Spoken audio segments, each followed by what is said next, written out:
mortals have awakened the gods of old. We rise from our slumber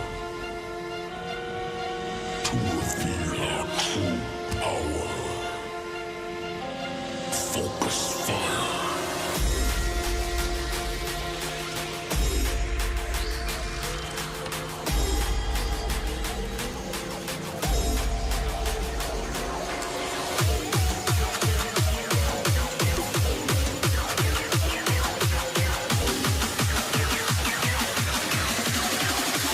Now to strike.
To strike.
Well then, we're back again to wrap up the Ottoman Byzantine Wars and the end of the Byzantine Empire. And then we're gonna get into some Mongol shit for a minute. Give me a second while I pull this stuff up. Alright.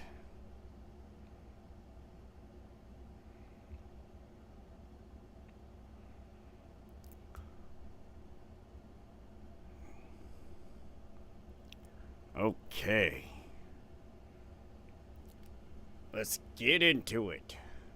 Let's see here. Where are we at? Where are we at? Right there. Boom. Look at that. Alright, welcome in everybody. I hope everybody's doing well. Hope you're all having a wonderful time wherever you're at. Because that's what I told you to fucking do at the end of the last stream. That being said, let's get started with this one. In 13, fucking dyslexia right off the bat. In 1394, relations between Byzantines and Ottomans changed for the worse, and the war between the two resumed when the Ottoman Sultan Bayezid ordered the execution of Manuel II. That guy ordered the execution of this guy after the emperor attempted to reconcile with his nephew, John VII. The Ottoman Sultan then later changed his decision and demanded that the mosque and the Turkish colony be established in Constantinople. Manuel II not only refused this, he also refused to pay the Sultan tribute and went so far as to ignore the Sultan's messages, leading to the siege of the city in 1394. Manuel II called for a crusade which came in 1396 under the Holy Roman Emperor Sigismund. The crusade was routed at Nicopolis in 1396. The defeat convinced Manuel II to escape the city and travel Western Europe for aid. During this time, the reconciled John VII led the city's successful defense against the Ottomans. The siege was finally broken when Timur of the Chagatai Mongols led an army into Anatolia, dismantling the network of beyliks loyal to the Ottoman Sultan.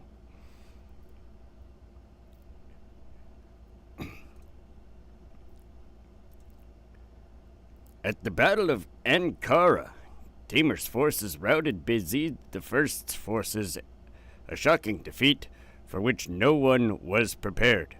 In the aftermath, the Ottoman Turks began fighting each other, led by Bayezid's sons. The Byzantines wasted no time in exploiting the situation and signed a peace treaty with their Christian neighbors and with one of Bayezid's sons. That took sides. By signing this treaty, they were able to recover Thessalonica and much of the Peloponnese. The Ottoman Civil War ended in 1413 when Mehmed I, with support of Byzantine Empire, defeated his opponents.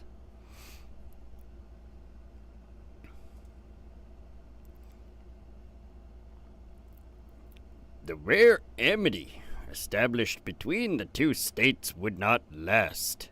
The death of Mehmed I and the rise of Murad II in 1421, coupled with the ascent of John VIII to the Byzantine throne. Oops, sorry. I didn't mean to click that.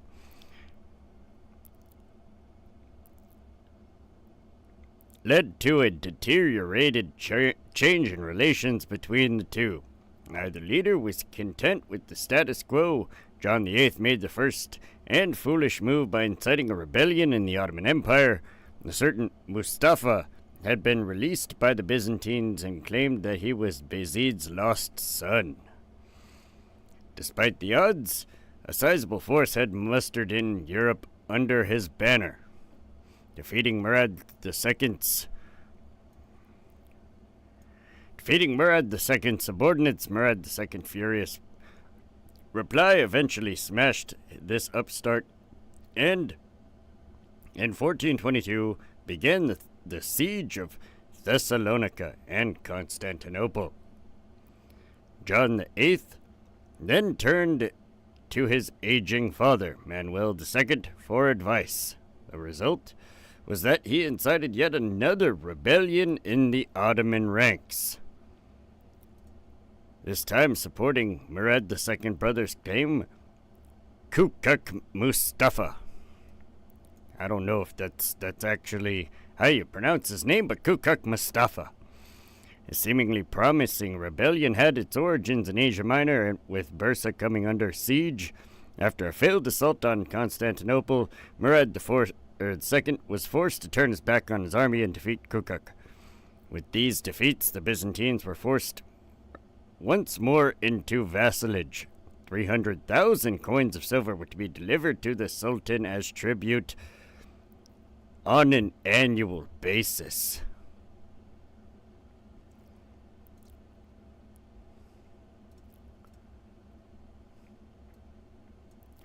The Ottomans faced numerous opponents between 1424 and 1453. Tied down by the siege of Thessalonica, the Ottomans had to contend with the Serbs under George Brankovic. the Serbs under George Brankovic, the Hungarians under John Hunyadi, and the Albanians under George Castrioti Skanderbeg. Dude, Skanderbeg was a legend. Maybe I'll go over that guy one of these times. That dude was a fucking champion. Underrated. The resistance culminated into Crusade of Varna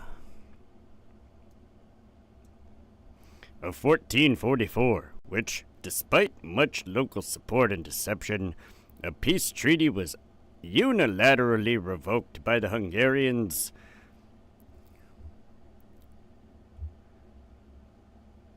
In 1448 and 1451, there was a change in Byzantine and Ottoman leaderships, respectively.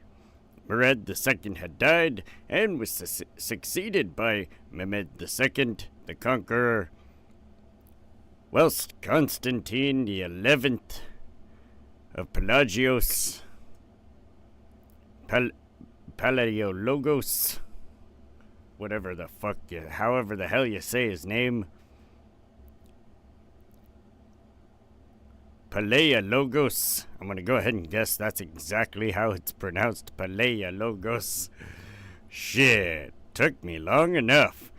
Succeeded John VIII, Constantine XI, and Mehmed did not get along well. The former successful conquests of Crusader territory in the Peloponnese alarmed the latter, who had since subjugated the Crusaders in the region as vassals. Thus, Mehmed had around 40,000 soldiers sent to nullify these gains. Constantine XI threatened to rebel against Mehmed unless certain conditions were met by the Sultan regarding the status quo. Mehmed responded to these threats by fortifications to the Bosporus and thus closed Constantinople from outside naval assistance. The Ottomans already controlled the land around Constantinople, and so they began an assault on the city on April 6th, 1453. Despite a union of the Catholic and Orthodox churches, the Byzantines received no official aid from the Pope or Western Europe, with the exception of a few soldiers from Venice and Genoa. Damn. England and France were in the concluding stages of the 100 Years' War. The French did not wish to lose their advantage in the fight by sending knights, and the English were in no position to do so either. Spain was in the final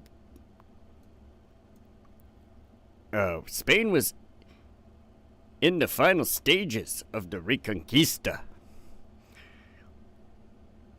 The Holy Roman Empire never centralized enough behind the Hohenstaufen to unite the principalities had exhausted what could be spared at Varna. Further fighting among the German princes at the Hussite War. The OG tanks.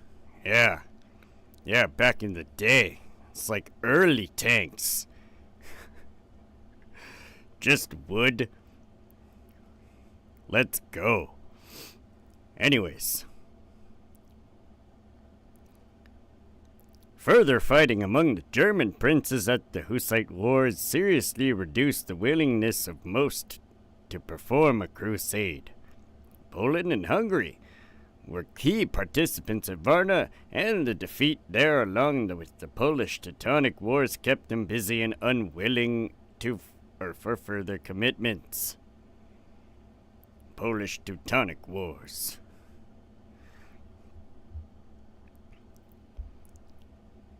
Other than these major European powers, the only others were the Italian city-states. Genoa and Venice were both enemies of the Ottomans, but also of each other. The Venetians considered sending their fleet up to attack the fortifications guarding Dardanelles and Bosporus, thereby relieving the city. But the force was too small and arrived too late. Dang. the Ottomans would have overpowered any military assistance provided by one city, even one as large and as powerful as the Venetian Republic. In any case, some 2,000 mercenaries, mostly Italian, under Giovanni Giustiani Longo,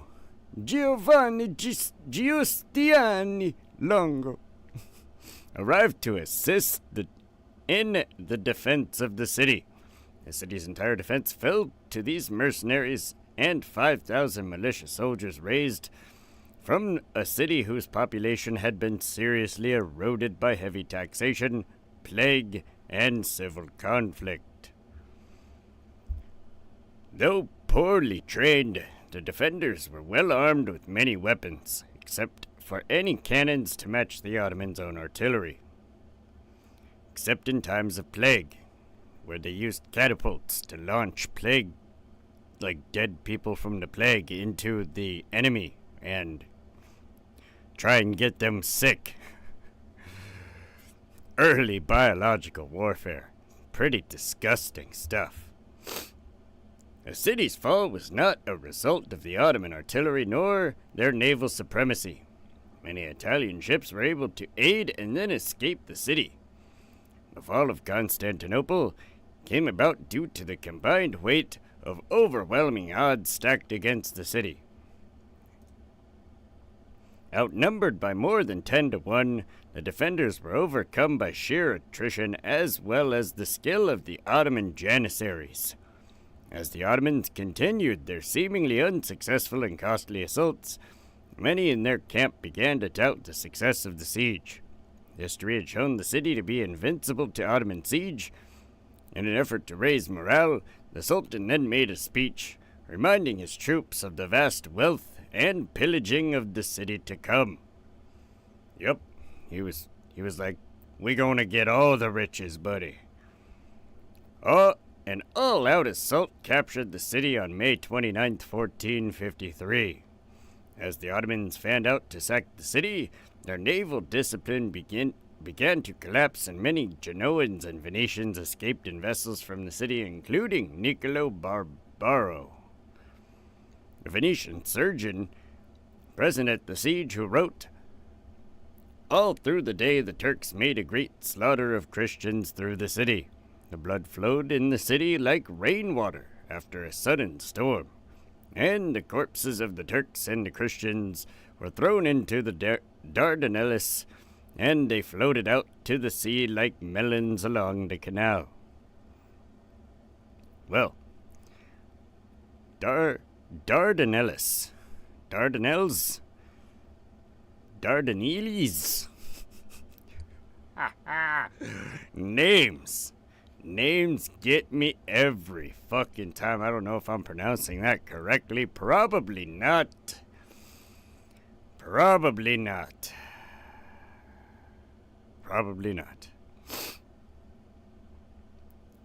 All right. We'll stay on the janissaries, because janissaries are cool. Plus, the next picture isn't relevant until the next part. After the siege of the Ottomans went on to take Moria in 1460, and the Trebizond in 1461. With the fall of Trebizond came the end of the Roman Empire.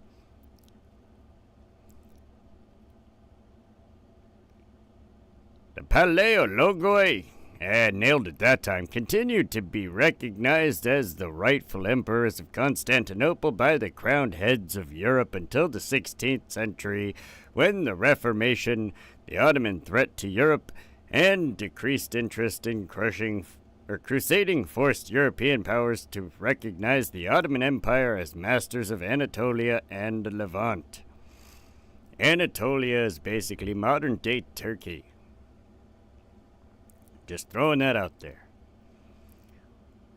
Byzantine ruled in its former sphere, ended fully following the conquest of several major Rum states, the fall of Trebizond in 1461, Theodoro in 1475, and Epirus, then under the Toko family, in 1479. Yeah. So, like, what is modern-day Turkey? That's where the Turks came from. The Ottoman Empire. Ah, shit. That whole area, right? That part of the Mediterranean with the Black Sea and all that shit.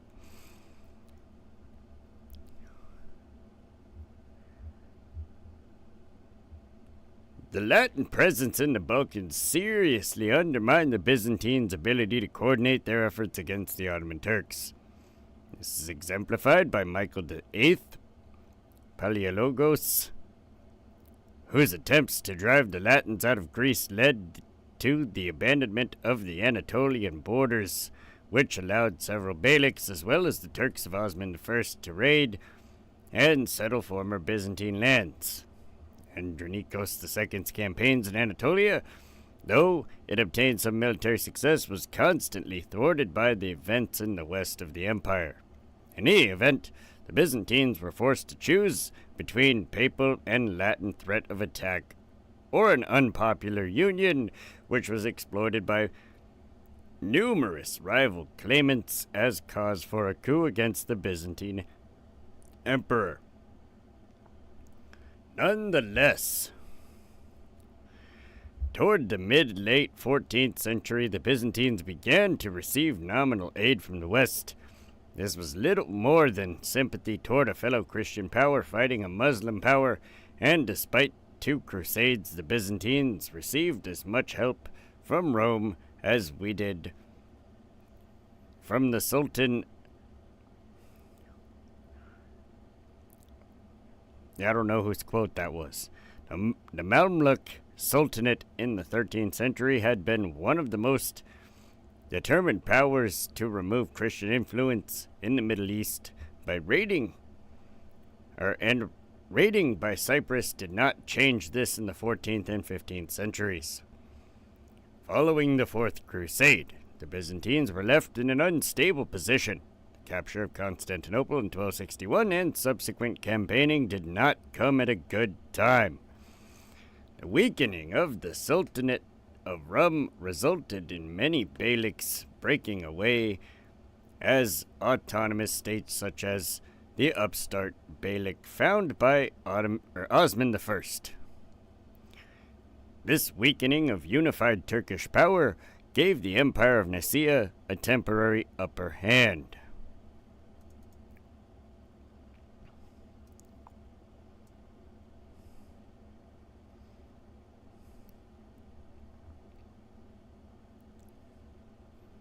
In order to implement these Greek reconquests, Michael VIII was forced to levy crushing taxes on the Anatolian peasantry in order to pay for the expensive army that molded around the Komnenian army. This led to much peasant support for the Turks, whose system resulted in fewer taxes initially. After Michael VIII's death, the Byzantines suffered from constant civil strife early on. The Ottomans suffered civil conflict as well, but this occurred much later on in the 15th century. By that time, the Byzantines were too weak to reconquer much of the territory. This is in contrast to the civil strife of Byzantium, occurring at a time when Ottomans were crossing into Europe through a devastated Gallipoli and surrounding the city, thus sealing its fate as a vassal. When attempts were made to break this vassalage, the Byzantines found themselves outmatched and at the mercy of Latin assistance, which, despite 2 crusades, ultimately amounted to nothing.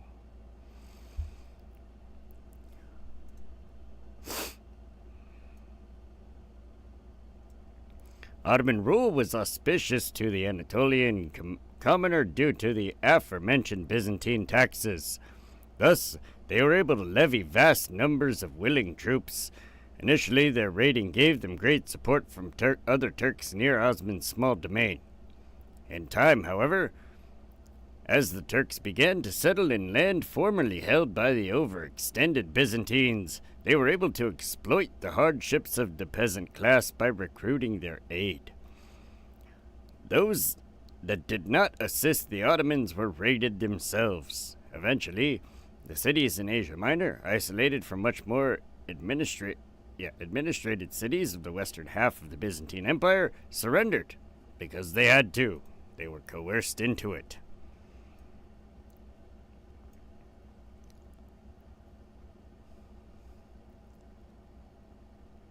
During their conquests, the Ottomans were able to acquire a thorough grasp on the art of siege warfare due to a majority of those cities being walled.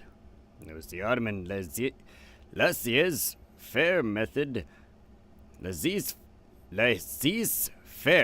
method of administrating new conquests that allowed them to expand so quickly. As opposed to the heavily centralized Byzantine method of governance, the Ottomans would subjugate their opponents as vassals rather than destroy them. Otherwise, they would have exhausted themselves in the process.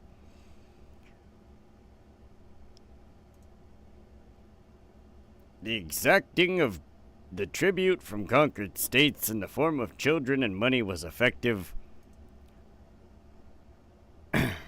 enforcing subjugation over conquest. Coupled with this, the entire region was composed of disparate states, Bulgaria, Serbia, and Latin states, who would just as soon fight each other as the Ottomans, and realized too late that the Ottoman forces defeated them by integrating them into a network of subordinate states. The fall of Constantinople came as a shock to the papacy, which ordered the immediate counterattack in form of a crusade. Only Philip the Good, Duke of Burgundy, responded, but under the condition that a powerful monarch assist him. However, none would do so. Pope Pius II then ordered another crusade. Again, no substantial efforts were seen by any of Europe's major leaders at the time. This forced the Pope himself to lead a crusade. His death in 1464 led to the disbanding of the crusade as a port of Ancona. The fall also had many implications in Europe. The influx of Greek science and culture into Europe by those escaping the Ottomans was a crucial factor in catalyzing the European Renaissance. Let's go, European Renaissance.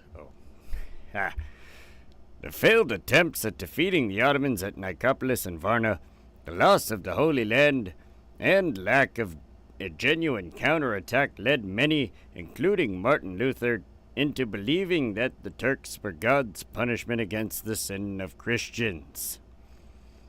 How shamefully the Pope has this long time baited us with the war against the Turks, taken our money, destroyed so many Christians, and made so much mischief. Nonetheless, by 1529, Europe began to rise to the threat of the Ottomans. Martin Luther, changing his views, wrote that the scourge of God had to be fought with great vigor by secular leaders rather than as crusades initiated by the papacy. With the Ottomans' hold on Constantinople de facto recognized by Europe's lack of action, the Ottomans went on to facilitate further conquests in Europe and in the Middle East. Their power finally reached a peak in the mid-17th century. Their successes through the Janissaries became their new weakness. Due to their conservatism and power, Ottoman reform was difficult to implement, whilst European armies became increasingly more resourceful and modernized. As a result, Russian and Austrian attempts to contain the Ottoman threat became more and more of a formality until the official dissolution of the empire after World War I. Nailed it. All right. Well, that's the end of the Byzantine-Ottoman Wars.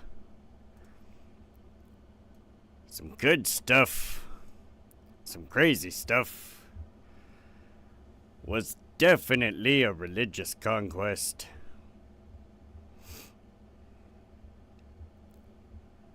And was a pretty major part of history. Now we're gonna get into the Mongol invasion of Anatolia. occurred at various times, starting with the campaign of 1241 to 1243 that culminated in the Battle of Kozai Dagh. Real power over Anatolia.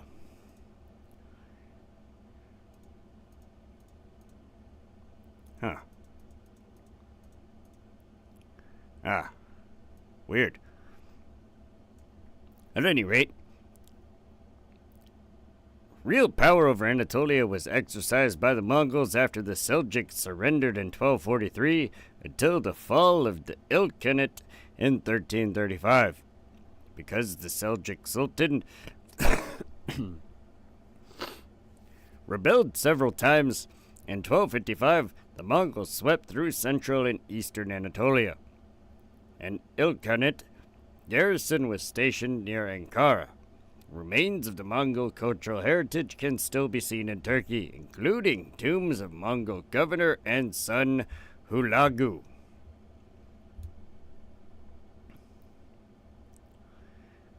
By the end of the 14th century, most of Anatolia was controlled by various Anatolian beyliks.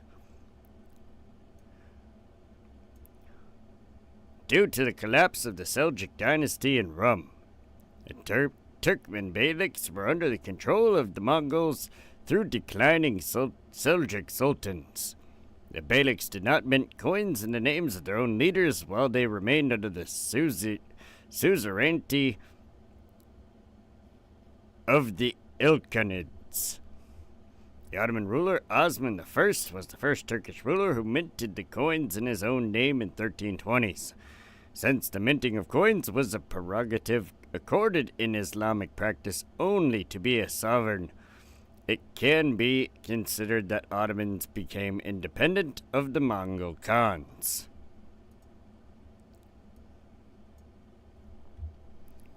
In the 12th century, the Byzantine Empire reasserted control in western and northern Anatolia. After the sack of Constantinople in 1204 by Latin Crusaders, two Byzantine successor states were established, the Empire of Nicaea and the Despotate of Epirus. A third one, the Empire of Trebizond, was created a few weeks before the sack of Constantinople by Alexios I of Trebizond. Of these three successor states, Trebizond and Nicaea stood near Mongolian Empire. Control of Anatolia was then split between the Greek states and the Seljuk Sultanate of Rum, with the Byzantine holdings gradually being reduced.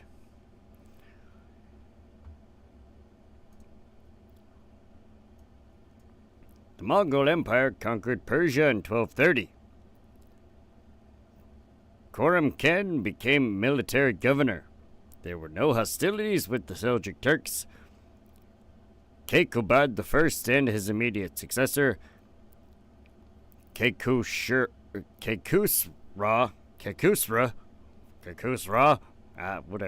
the second, swore an oath of vassalage with the payment of at least a token tribute to the great Khan Ogedei.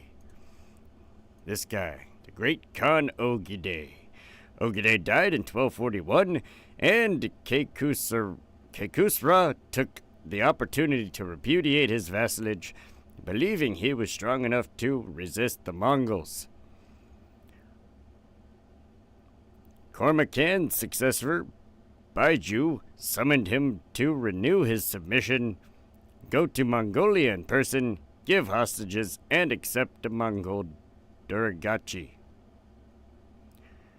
When the Sultan refused, Baiju declared war. The Seljuks invaded the kingdom of Georgia, vassal of Mongol Empire. Dang.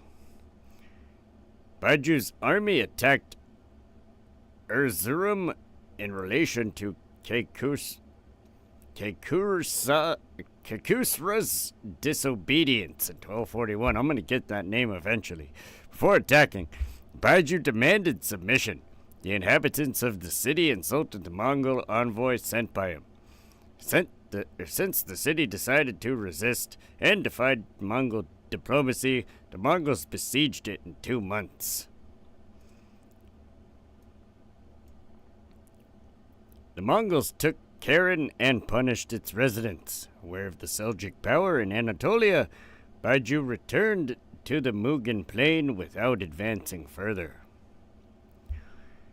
Baiju advanced to Erzurum with a contingent of Georgian and Armenian warriors under Avag and Shanshi in 1243. They besieged the city of Erzurum when its governor, Yakut, refused to surrender it. With the power of 12 catapults, Baiju stormed Erzurum. When the reports of the attack on Erzurum reached him, Kayakusra II summoned his armed forces at Konya. He accepted the challenge by sending a war message defying Baiju that his army took only one of his many cities. Dang.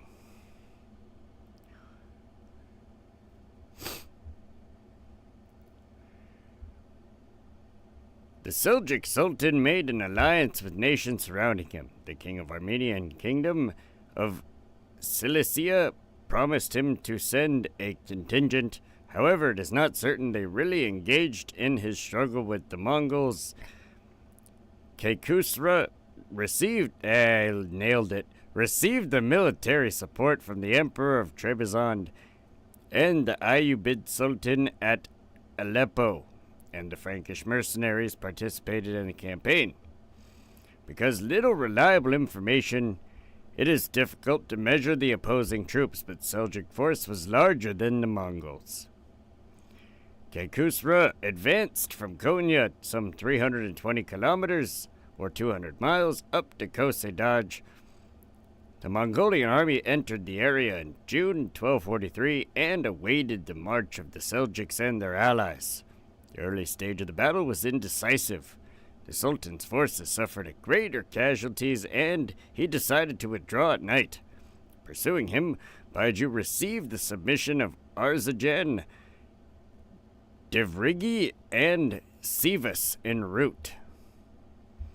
The Mongols set up camp near Sivas. When the Mongols penetrated into Kayseri, it chose to resist them.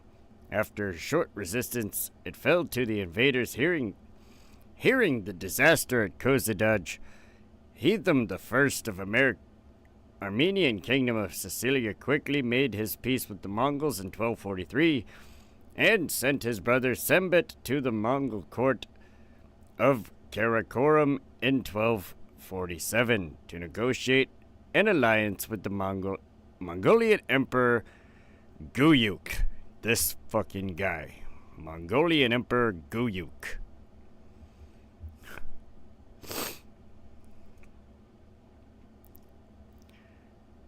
Kekusra sent a delegation headed by his vizier to Baiju, realizing the further resistance would only produce a great disaster. Baiju offered terms based on the resubmission, and the Sultan was undertaken to pay tribute tax every year in gold, silk, camel, and sheep of uncertain quantities. Damn it. However, that's a strange tribute. I mean, I guess maybe not. Gold, silk, camel, and sheep of uncertain quantities. All right.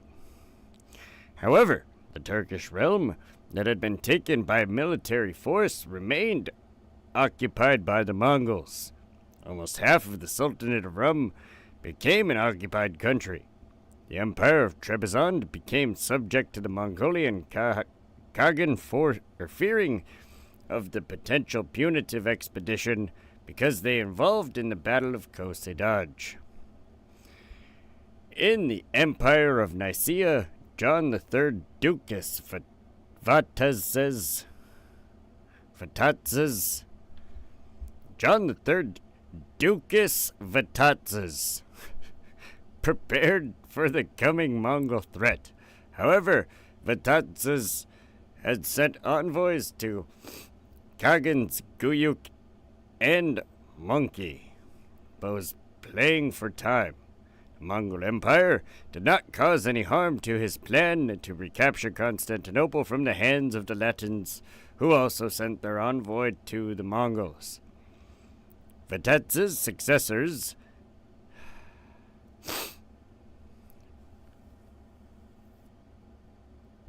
the Paleologian emperors of the restored Byzantine Empire, made an alliance with the Mongols, giving their princesses in marriage to Mongol Khans.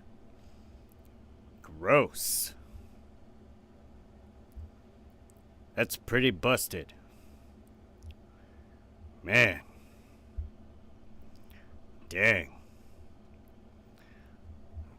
Alright. So that's the end of all the stuff we got through tonight. The next one is gonna be between Hungarian and Ottomans. The Hungarian-Ottoman Wars were a series of battles between the Ottoman Empire and medieval Kingdom of Hungary. Following the Byzantine Civil War, the Ottoman capture of Gallipoli, and the decisive Battle of Kosovo, the Ottoman Empire was poised to conquer the entirety of the Balkans. It also sought and expressed desire to expand further north into Central Europe, beginning with the Hungarian lands. So that's what we're going to get into next time, in preparation for good old invasion of Wallachia for some Vlad the Impaler. We're not there yet, but we will get there. We will get there towards the end of the month. It's already the 10th. It's gonna happen. It's gonna be a good time. But, as for me, my God, I'm fucking exhausted tonight. Holy shit. So I'm gonna call it early on this one. Kinda pushed through it rather quick, but I wanted to. To be honest with you. I wanted to get it finished so that I could get started on the Hungarian stuff on the next stream. I don't know if I'm going to be live tomorrow night. I'm definitely not going to be live Friday night. So, yeah. The soonest I will see you guys will be tomorrow night. If not, it will be Saturday night at 10:30 p.m. Central Standard Time, U.S. 10:30 p.m. And we'll hopefully not get a copyright claim on this fucking gaming stream. I don't understand. It's some old bullshit, but what can you do? It is what it is. However, that being said, I hope you all have a wonderful night, morning, afternoon, or evening, wherever you're at in the world. Enjoy your time, because you might step on the grass in your bare foot, get some kind of parasite that ends up eating your brain and kills you. It's a very, very slim possibility, like almost zero, but it could happen, and the fact that it could happen means you should enjoy your time no matter what. Just because why the fuck wouldn't you want to do that? Why would you want to not enjoy your time? Either way, my time this evening has come to an end. I'm gonna go get some fucking sleep. I'll catch y'all next time. I am out. Deuces.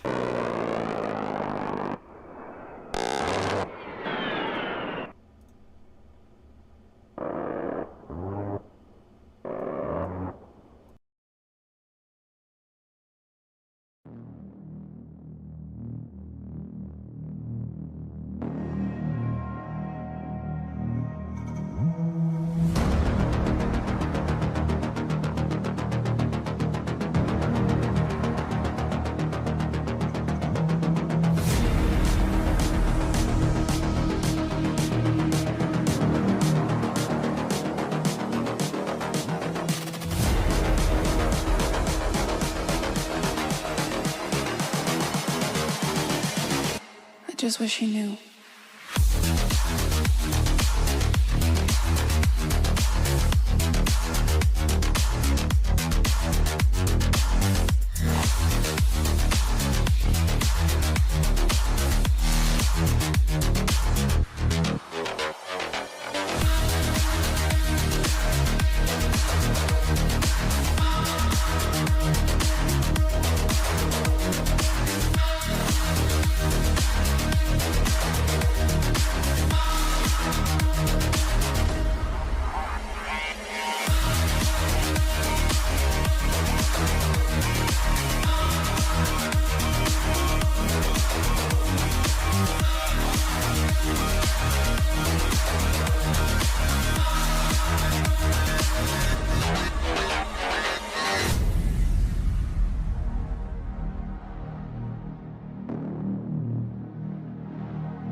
just wish he knew.